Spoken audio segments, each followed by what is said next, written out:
the conversation around like sensitivity reading and cultural consultation is still stuck in this area of like, well, I don't want to do it because I don't want to get in trouble, and like it's so much more complicated than that.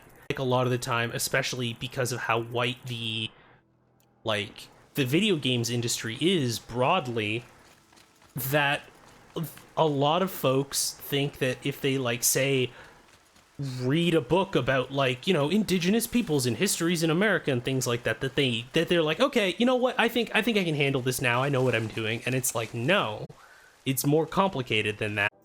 If you don't particularly have experience having to like cope and deal with the result of other people's ignorance when they try and tell your story, then a lot of the time you're just not gonna see it.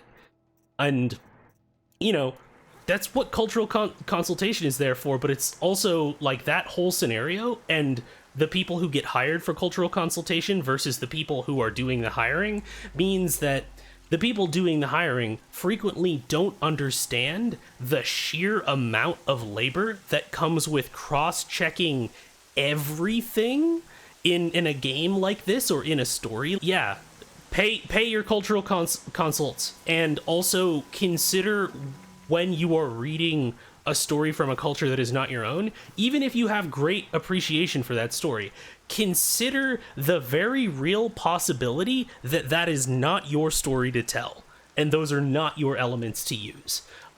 Because folks a lot of the time will spend so much energy trying to find a way around to be like, okay, well, we're gonna hire cultural consultations and sensitivity reader. But if you are not willing to think about the possibility that your sensitivity reader comes to you and says, this is, from what I've seen from your script, you do not have the range to tell this story. You should stop this project. And if you are not willing to hear that, don't hire a sensitivity reader. And the reason why I say that is because you're not hiring a sensitivity reader. You are paying someone for their permission to tell their story.